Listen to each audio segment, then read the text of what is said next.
Hey, what's up, everybody? Welcome back to my channel. My name is Paul, the Canadian Snowman, here once again with the 30 Years' War. We're on to Battle of Nordlingen, 1645. We just finished an epic battle, epic, and man, that was a crazy battle, man. People not listening properly. I mean, uh, the Swedes, they ended up kicking their butt in the end. But man, it could have been a different story. If the Catholics, if they would have had I don't know, some competent leaders on their side, like people actually listen to what they were supposed to do, they would have actually had a chance, like a good chance. But that was not to be, and their troops were new, and that had against them too. So just the leadership failed them. And first of all, the troops, they're green, but I mean, if your leaders aren't helping you none and leading you into like bad situations, I mean, you're already going down. I mean, you're new. You need more help from your generals and stuff, but they weren't having any of that. So, it was definitely a frustrating time for the Catholic leader. I forget what his name is, but yeah, he definitely had a frustrating battle there. I don't know, like people just want. I don't know. Maybe some generals think they're better than others, and they don't want to listen to others because they think maybe they should be the leader. Maybe it's a personal vendetta, but come on, man. I don't know. I don't know. I guess that's just how, like, I don't know. I feel like, there should be some kind of consequences, like, because I don't know, like a couple of these battles where people were listening, like, it seemed like, I don't know, it seemed like, if you weren't listening to your one who was in command, then, you'd be punished for it. I mean, you may maybe like killed, like hanged, shot, or whatnot, or put down the line to be degraded back down into a regular soldier. I don't know, but I'm guessing that's kind of because it's a bunch of different nations kind of fighting together.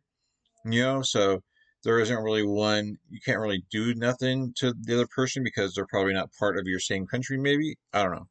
But like the Swedes, they had it all together. They had everyone listening to everybody, and everyone listening to their commander, and it went like clockwork for them. So, anyways, we're on to a new battle, new day. We will see what kind of battle this is, and what kind of train we're on. And that's always kind of cool to see, like the train that they're on.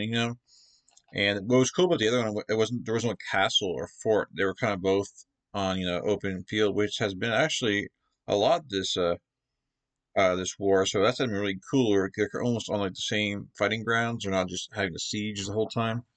But yes, we're gonna jump into this, guys. Please hit that like and subscribe button below. I really appreciate it. I really appreciate you guys coming along for the ride with me. If this is your first video of me, you should definitely go check the previous ones because you want to kind of join the journey. Just kind of like if you watch a TV show, you don't want to start halfway through, right? And we only have like a couple episodes left, but I don't know. I don't know what's going on. I just know we're about to watch a new video with I'm sure we're going to see some similar faces. It's taken the same year, so we'll find out. We'll find out if we get a rematch, maybe. But dun, dun, dun. Hope you guys are ready. All right, guys. 3, 2, 1. Bam. Kings and generals. Writing on the 30 Years' War is incredibly challenging due to the nature of the conflict. Yeah. Generals and entire countries change sides. Battles on multiple fronts happen at the same time, influencing events everywhere. The author of this script hopes that you will like the video. It is the best way to ensure that we will release more videos on this fascinating era. Well, I do like this video. I just want to say that, Kings and generals. I pretty much have the concept and what's going on now. Obviously, at the beginning of the series, I was a little lost, but now I've kind of caught up, and I'm pretty good at following what's going on right now. So awesome, Kings and generals! You brought me along. I'm here to stay. Welcome to our video on the battles of Mergentheim and Brunn and the second battle at Nordlingen. The victory at Yankov seemingly left the road to the imperial capital Vienna clear for the Swedish army under Torstensson. Over the next 20 days, he took over the majority of southwestern Bohemia, and on March 25th encamped at Krems, just 80 kilometers away from Vienna. The initial Swedish plan was to move in concert with their French and Transylvanian allies, but Turenne and Rákóczi didn't expect Torstensson's swift victory and were just starting their movement towards the imperial heartland. On top of that, the general was ill once again, and his army suffered from a lack of supplies and foraging, which forced them to rest at Krems for the time being. The Emperor, Ferdinand, was on the brink of defeat, but instead of panicking, he and his notables sprung into action. The royal family moved to Graz. At the same time, Gallus and Archduke Leopold were ordered to create armies in Prague and Vienna. The former quickly reformed what was left of Hatzfeld's force and managed to slip by the Swedes to join Leopold, who by April 29th had assembled 30,000 Austrians, Silesians, Moravians, Hungarians and Italians under his command. This army of fresh recruits was no match for the 16,000. I was going to say, that's a lot of different countries coming together. I'm sure they all probably have made, or, some of them have different languages, so that's going to be tough. And, once again, there's a Swedish army, and then you have, a team that's a bunch of different people, so, probably a bunch of new people, so kind of like the last battle, you kind of have, new people, and just there's a big chance of miscommunication and stuff, but we'll find out, mate. Command. This army of fresh recruits was no match for the 16,000 Swedes in the open field, but Torstensson knew that he wouldn't be able to take Vienna outnumbered 2-1, so he decided to wait for Turenne and Rákóczi. To that end, the Swedish commander established a system of fortifications between Graveneck and Könenberg, calling it Fort Wolf. Leaving a small detachment to protect this future beachhead against Vienna, Torstensson marched towards Brunn, hoping to use it as a base in Moravia to resupply his army. To the west, Turenne learned that Mercy had sent part of his troops to support Hatzfeld, and on March 24th, crossed the Rhine at Speyer with 10,000 under his command. His opponent had less than 7,000 and was forced to retreat towards Swabia. Turenne looted around Stuttgart and in April took Rothenburg. Planning to unite with the Swedes as soon as possible, Turenne decided to take a northern road via Würzburg and entered the area called Mergentheim to forage before the march on Vienna.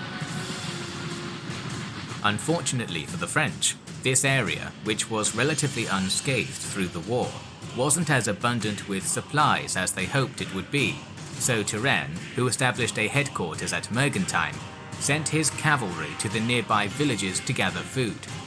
He was sure that Mercy was no longer a threat, but in reality, the Bavarian commander received reinforcements on April 20th, bringing his total to more than 13,000 troops. Man, these guys are sneaking up down here, dudes. These guys are scattered everywhere. I mean, obviously, I'm assuming that they'll be seen coming up here and then come back and reform, but interesting. Reinforcements on April 20th, bringing his total to more than 13,000 troops, and this army was now marching towards Turenne. Thankfully for the latter, one of his foraging parties encountered the enemy vanguard on May 4th, but by this time, Mercy was to the east of Mergentheim in battle formation. I'm just laughing because, man, they took off, dude. Did you see how fast these guys? It's like, we're out of here. See ya. That's just funny. Watch these guys just fly. Mercy was to the east of Mergentheim in battle formation. Turenne immediately sent a message to his cavalry to coalesce at his position and ordered 2 cavalry regiments under Rosen to stall the advance of the Bavarian army. The French commander was informed that he was now outnumbered, so he decided to fight in a bottleneck between his position near Mergentheim and Mercy's at Bettenfeld to avoid being outflanked. Alright. The field of battle was enclosed between the Tauber River to the north and the Axt River to the south, with small forests suitable for infantry action in between.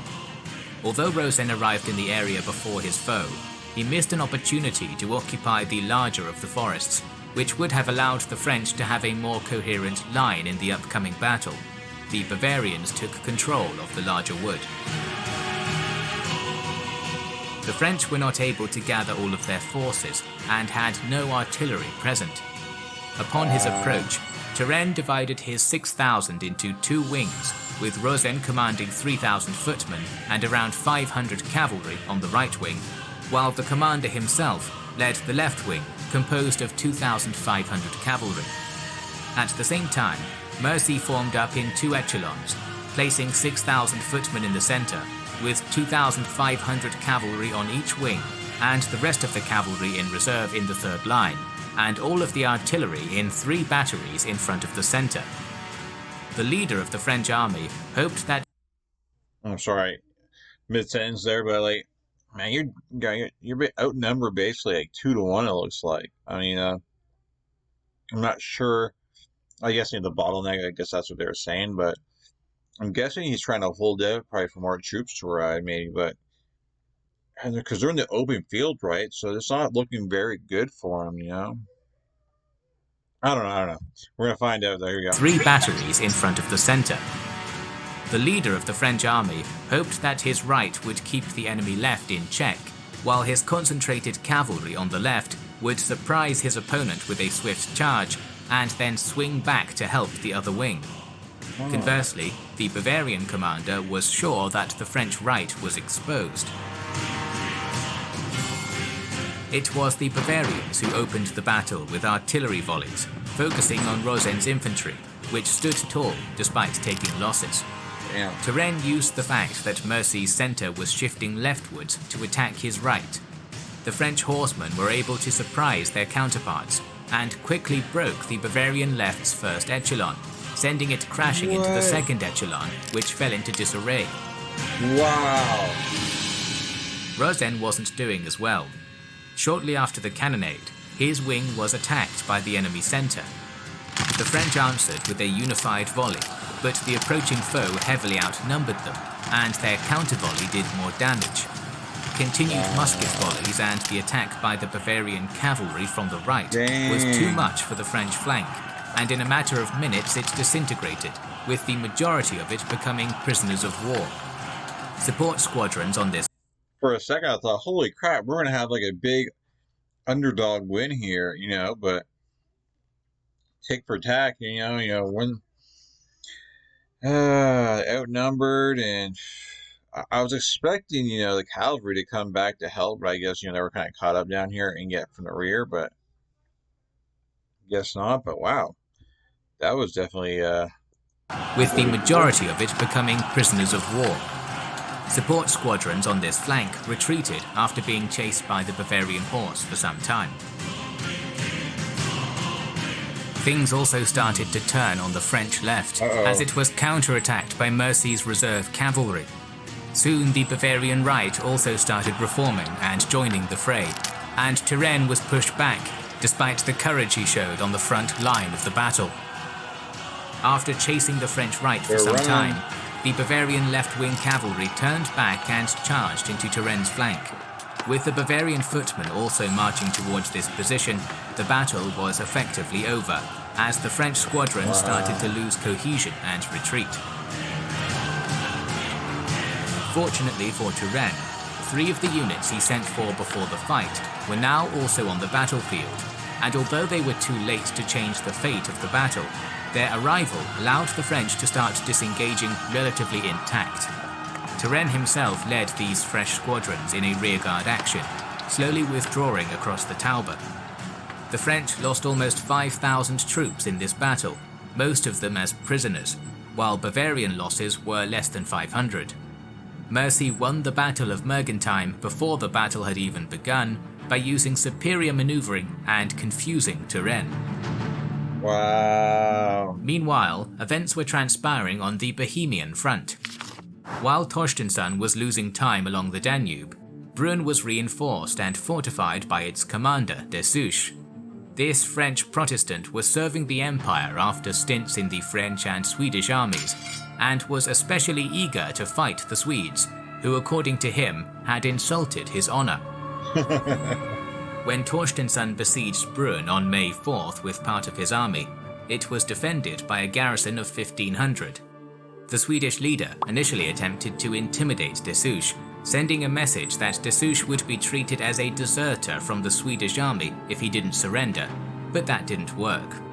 Torstensson lacked good infantry, heavy siege guns, ammunition and food supplies, so initially his army in the area was small and the first assaults failed to bring any results. By mid-May, the Swedish reinforcements arrived, allowing Torstensson to assault the city again, but again his troops were rebuked with losses. Wow.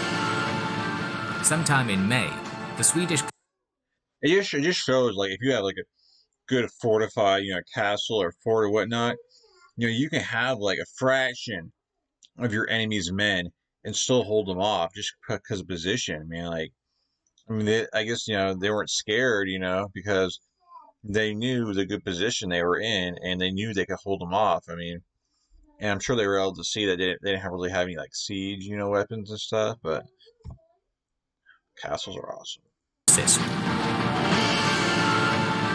Sometime in May, the Swedish commander was informed that 30,000 Transylvanians under Rákóczi were on the way, and he decided to wait for their arrival.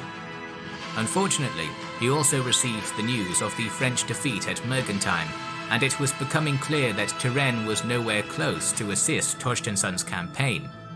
Simultaneously, the Imperials started to raid the Swedish camp, with their light Croat cavalry harassing Torstensson's units and supply lines.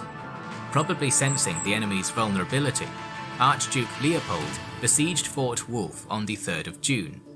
Attempting to relieve its garrison, Torstensson sent a 5,000-strong detachment, but the majority of this group mutinied en route to their destination, claiming that they were not paid.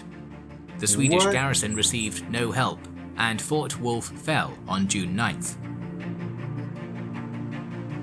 In the aftermath, Wow. They weren't paid? Damn, like, that must have been building up for a while. So what happens now? Like, what happens with these guys? Interesting. I don't think we had one of those yet. Fell on June 9th. In the aftermath, the Imperials, who now had a proper beachhead, increased the rate of their attacks on Torstensson. However, these raids were not nearly as effective as Leopold's proclamation, offering a money reward to any Swedish soldier who switched sides. Hundreds deserted. Torstensson's situation grew darker when the plague broke out in his camp sometime in June. Even the arrival of Rákóczi's son Sigismund with a 7,000-strong army didn't improve his situation much, as it was composed of light cavalry, worthless in a siege. Man, talk about having some like I don't know, bad luck right now, man. Mutiny and then people deserting because the other side's like promising money, and then now you have a plague going on. Like, damn, get out of there, man. Just get out of there. Go fight another day. Just be done with it. Just get out of there. I don't know, man, because right now it's looking pretty grim. Was composed of light cavalry, worthless in a siege. Leopold continued to pour more troops to the north of the Danube, and started fortifying the crossings over the Morava River in order to hinder the Transylvanians from joining the Swedes. The Imperial army wasn't engaging Torstensson directly, but its mere presence prevented him from dedicating his entire army to the assault of Brünn. Still, the assault did happen. On August 15th, Torstensson ordered a general storm of the fortifications.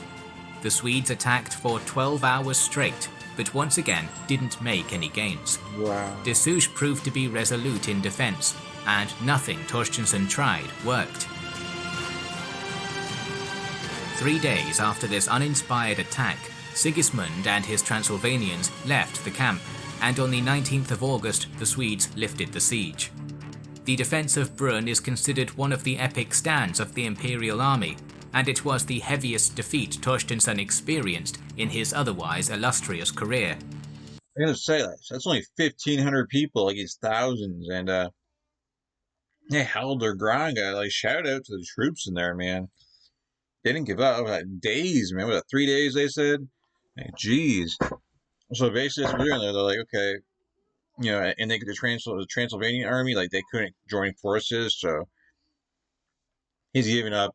He's just gonna retreat, live to fight another day, and hope to get the next battle, I guess, on better ground, I guess. The Swedes lost more than 8,000 through battles, desertion, and diseases, while Leopold's losses were around 300. 300 to 8,000. Raid is a free-to-play action RPG for both PC and mobile. There are over 500 badass champions. Men. Turenne had problems of his own on the Rhine front. Luckily for him, his retreat from Mergentheim was relatively easy, as Mercy's troops were tired from the forced marches and the battle. Still, the French were outnumbered 2-1 on this front, and Turenne needed to devise a plan to keep the conquered territories. Thus, he sent his entire body of infantry to garrison the main fortress in the region, Philipsburg, while he and his cavalry moved north towards the allied Hesse Castle. Mercy was left in an awkward position. He didn't have enough infantry to besiege Philipsburg, while invading France would have left Bavaria undefended, so after a short break he started pursuing Turenne. The latter reached Kessel on May 18th, and was joined here by a 6,000-strong Hessian army under Geiso. By the end of the month, 4,000 Swedes commanded by Königsmark also reinforced the French, which meant that Turenne now had more troops than when he began the campaign of 1645. However, Cardinal Mazarin, who effectively ruled France as the King Louis XIV was still a minor, had no faith in Turenne after the defeat at Mergentheim, and ordered the general to wait for Condé, who arrived on July 1st with his 7,000. The rash French noble managed to insult the Allied commander immediately, and while Geiso was in no position to challenge the alliance with the French, Königsmark left the army to rejoin Torstensson. Man, once again, you have all these leaders who don't seem to have much respect for each other and all wanting power, and geez, just get along, man. Treat each other with respect, be nice. I mean, you got a battle. I just think, these commanders owe it to their troops, just to, try their best to get along, because the troops are the ones that go in there, and get slaughtered, I mean, the troops are giving up more than anything here. The alliance with the French, Königsmark left the army to rejoin Torstensson. At that point, Mercy was reinforced by 4,500 troops under Gelin, and now had 16,000 against Condé's 21,000. The Bavarians were besieging the strategically crucial Hessian stronghold of Kirchheim in hopes of blocking off the French army in the region. However, the French approach forced them to retreat south. Both sides were now racing towards Heilbronn, and it was Condé who won this race and took Wimpfen on July 10th. The armies continued to the east, and once again, Mercy failed to prevent Condé from taking Rothenburg on July 18th. The ever-fast Condé turned south to start threatening Bavaria. Mercy first reinforced the towns of Nordlingen and Dinkelsbühl, and then took a strong position at Derwangen. On the last days of July, the French besieged Dinkelsbühl, but the constant Bavarian cavalry raids were not allowing Condé to concentrate all of his forces on the siege, so on the 1st of August, he tried to attack the Bavarians directly. However, the area was not suited for a battle, so the French troops marched to Nordlingen, once again shadowed by Mercy, who found a strong position to the northeast of the town. The battle that would be known as the Second Battle of Nordlingen took place on August 3rd, 1645, 11 years after the first one fought between the Swedes and the Spanish Imperial Alliance. The area Mercy chose as a battlefield was an easily defendable area between the River Vernit to the north and east, and the River Egger to the south. The village of Ellerheim lay in the center of the field, in a valley neighboring the two steep hills, Weinberg to the north and Castle Ellerheim to the south. The Bavarians were occupying the two hills and the village between it, approaches to which were fortified from all sides. Mercy had 9,000 infantry, 7,000 cavalry, and 28 guns. He commanded the center, consisting of 7,000 infantry in 2 echelons, and a cavalry reserve of 1,000 behind them. The right, led by Gelin, had 1,000 footmen in the first line, and 3,000 horsemen in the second and third, with the left under Vett mirroring the right. The cannons were interspersed throughout the Bavarian formation. On the other side, despite all of his attempts, Turenne failed to fix the relationship between Condé and Guizot, and that had an effect on the French deployment. Condé had to garrison the fortresses he took during the campaign and leave a group of infantry blocking the defenders of Nordlingen, so only 8,000 infantry, 9,000 cavalry, and 27 guns were present on the battlefield. The centre was commanded by Marsan, who had 4,000 footmen in the first 2 echelons and 1,000 cavalry in the third. The leader of the French right, Gramont, had 1,500 horsemen in the front 2 ranks and a mix of cavalry and infantry in the third. The left was commanded by Turenne, who had 2,000 cavalry in the first and second echelon. 6,000 Hessians under Guizot formed the third echelon, as the commander refused to serve directly under Condé. This meant that the French had a massive left flank, while their right and centre were outnumbered. My God. Raid is a free-to-play action RPG for both PC and mobile. There are over 500 badass champions. Condé. I bet that's gotta come into play here, you know, not listening to somebody. I mean, that's gonna be huge. And centre were outnumbered. Condé seemingly learned nothing from the debacle at Freiburg a year before, once again relying on the Elan and the so-called Furia Franchise, the French Fury, instead of waiting for a better battlefield to fight the general battle. Impatient, he ordered the attack to start at 5 PM, ignoring Turenne's advice to wait till dawn. My God, like, didn't we just do this? Like, where, I think it was Turenne, right? He wanted to kind of like maneuver, get like to the side or sort of go around in the last battle. And Turenne's like, no, we're just going to hit him head on. I mean, not Condé. We're going to hit him head on. And again, and like 5 times in a row and not working. Are we going to get an exact same thing here where he just kind of like does the same thing, goes straight on? And,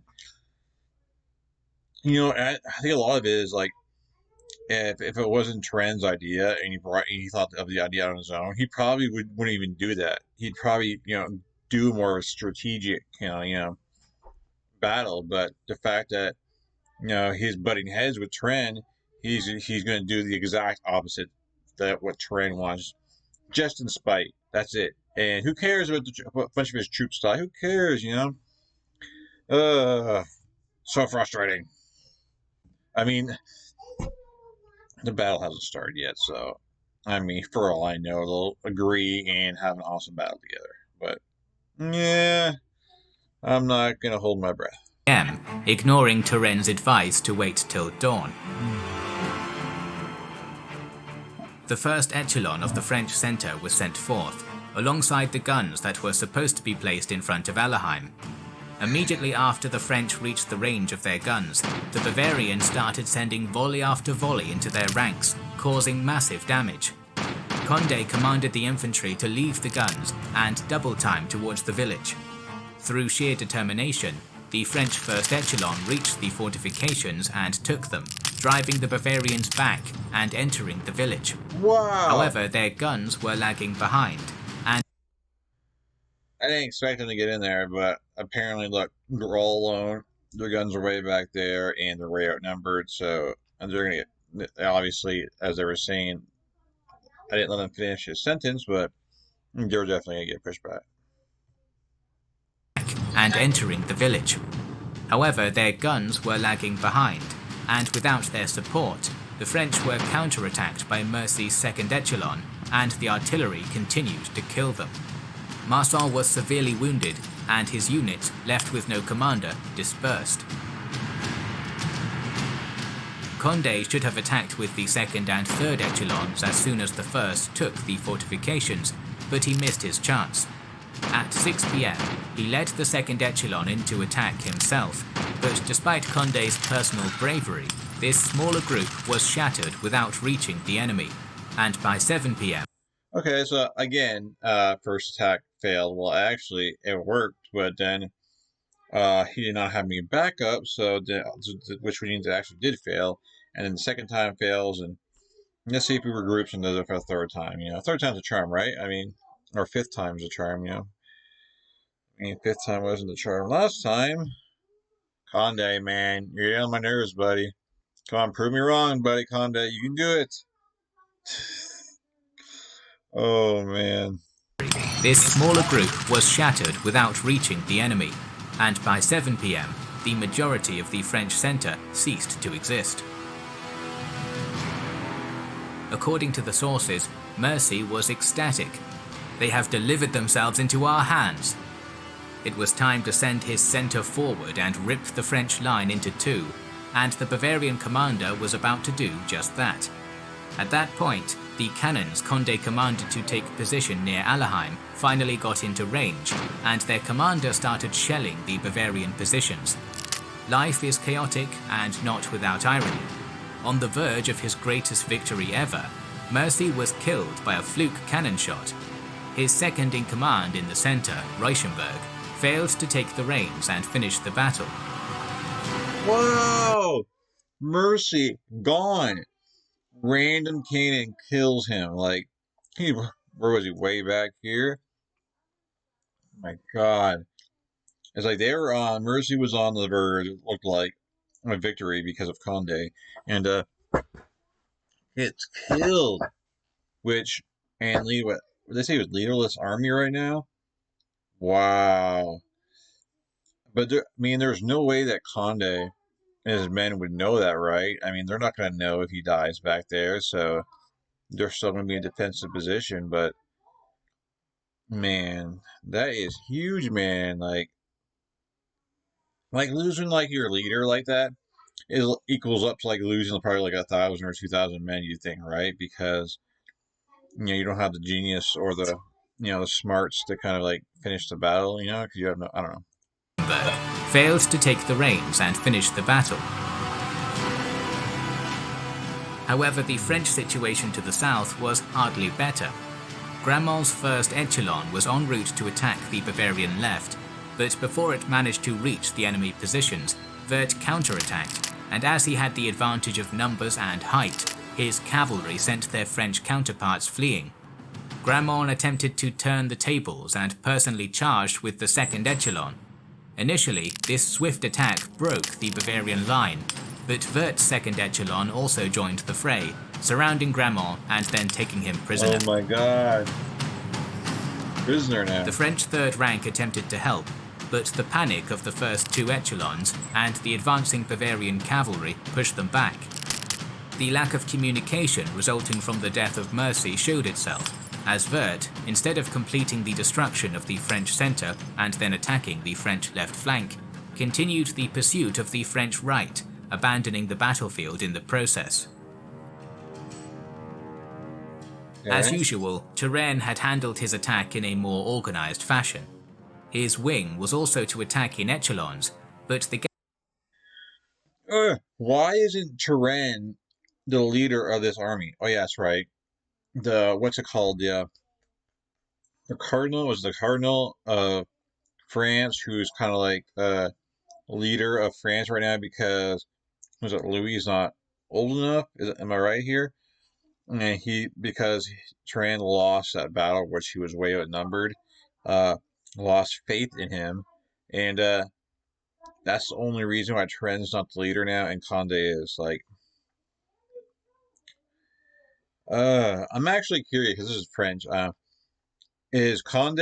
I mean, I guess I'll find out after this whole series is up. Yeah, because who knows? Maybe one of them dies. But uh, who do people look more up to, Conde or Tren? Like, I would think Tren because it seems like he's a lot more smarter when it comes to battle and everything. Yeah, I don't know what Conde has been thinking. I guess brute force. I think he's just gonna like I don't know. I don't know. What do you guys think of these two guys, man? Because Tren seems to be like every battle I've seen him in, he seemed like even though once he lost, like he had a plan. So oh, I'm on Tren. Here you go, buddy. You got More this, dude. organised fashion. His wing was also to attack in echelons, but the gaps between the echelons were narrower, and therefore they were in a better position to support each other. The attack of the first French echelon was stopped near the fortifications, but the second soon joined, and the Bavarians started to lose ground. Gellian countered by sending his own second line, stabilising the situation. However, as we mentioned before, Turenne's rear rank, consisting of the Hessians, had overwhelming numbers, and when it entered the battle, the balance of forces changed yet again. Geizo's troops were tired, and he had no idea that Mercy had been killed. Reuschenberg buckled under pressure and did nothing. Minutes after the Hessians joined the battle, Geizo was taken prisoner and his flank destroyed. Dang. It is not clear why, but the Bavarian centre, which was left leaderless, panicked and started fleeing. As any semblance of cohesion was lost, hundreds of footmen were killed or taken hostage by the French cavalry. Wirth returned to the battlefield at this point in the battle, but it was too late to change its course, and all he managed to do was cover the retreat of the centre. The French controlled the battlefield and technically won the battle, but both sides suffered more than 4,000 casualties. Still, the most serious loss for either side was that of Mercy, who proved to be one of the best commanders of the war. This video's almost. I'll the video finish in 1 second. Both the Imperials and their enemies were on their last legs, and the war was about to enter the final stage. Our next episode on the history of the 30 Years' War will cover the end of this deadly conflict, so make sure you are subscribed. Okay. Wow. What a turn of events, man. A fluke won the battle for the French. If Mercy doesn't die right there, he's gonna win. I mean, he had the momentum. Conde, I don't know what he was doing, but he was on the run. He just basically sent his troops to slaughter there. Mercy dies, and the center has no idea what to do, so they kind of just chill there until Turenne kind of like squashes their right and then goes towards the center. And the center's like, what are we supposed to do here? Where's our commander? He's dead. Oh, okay, I'm leaving. So wow, a fluke, man. Man, it's things like that, man, that makes you think like how wars and life could be different right now based on maybe if Mercy wins that battle, I don't know, just you think of how big of a difference that could be, and how maybe it doesn't make a big difference, and this war, I mean, and it just basically drags it out for a few more years. You never know, but I don't know, man. That was just crazy, dude. I hope Terang gets back in power. I hope that the Cardinal kind of sees that he's the reason they won this battle. If it wasn't for him, like taking the initiative and taking that flank while Conde just slaughtered all his troops, uh, if he doesn't do that, then they lose that battle. So, wow, I'm actually kind of curious to see what the fallout is. I hope that the next episode kind of like shows us the fallout of maybe, I don't know, of like maybe Terrain gets the bump to power for the next battle. I hope so. But I hope you guys like this video. What do you guys think of this, man? a fluke kills him, man. Like this battle would have been totally different, and I'm I'm pretty sure that Mercy would have won, you know, if he didn't die. But anyways, please like and subscribe, guys. Hope you like this video. I hope you continue on. I think we got like 2 more episodes left, and then the new Caesar video was released, and probably go on to do that one. So, yep, another awesome battle and video from Kings and Generals, and we will catch you guys in future videos. Woo!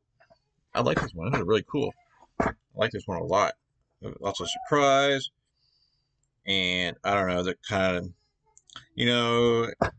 even though it's kind of frustrating to, have 2 people not agree with each other, and frustrating, I don't know, when things, I guess, don't go right and stuff, but it makes for a better video. It makes it more interesting, so anyways, yeah, like and subscribe. I'll catch you guys in future videos. Awesome, peace, and you guys are amazing. Hope you have an amazing day. I am out of here. Woo!